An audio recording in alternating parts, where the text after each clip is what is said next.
presented by Saran Films. Sonia जी के Sonia जी के Sonia जी के Sonia जी के USR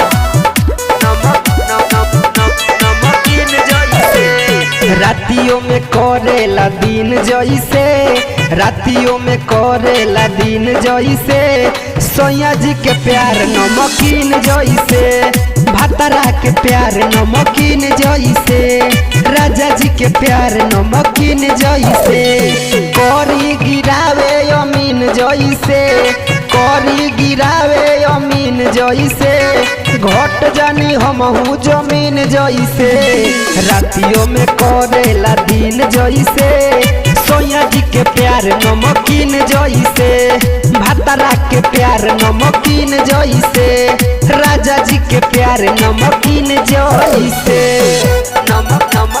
नमकीन जैसे Mixed by Upender Ujala. राजा जी के नमकीन जैसे खाटा न मीठा न लगे कोबोती तोरे रोज बरसावेला प्यार के सितर का कही सुना ना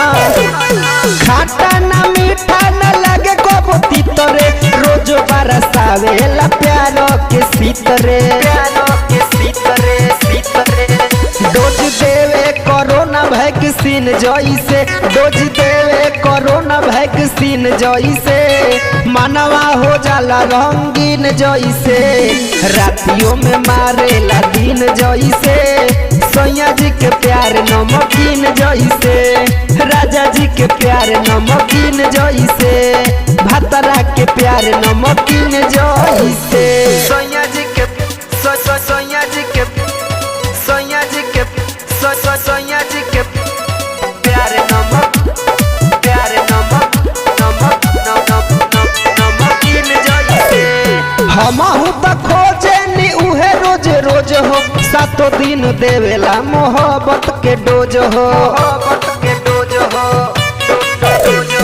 हमहू तो खोजे नी उहे रोज रोज हो सातों दिन देवेला मोहब्बत के डोज हो उपेंद्र बजावेला बीन जैसे पागल प्रेमी बजावेला बीन जैसे नाचिल हमहू नगिन जैसे रातियों में मारेला दिन जैसे सोया जी के प्यार नमकीन जैसे राजा जी के प्यार नमकीन जैसे मरदा के प्यार नमकीन जैसे अरे फुल सपोर्ट करता हो Presented by Saran Films Hit.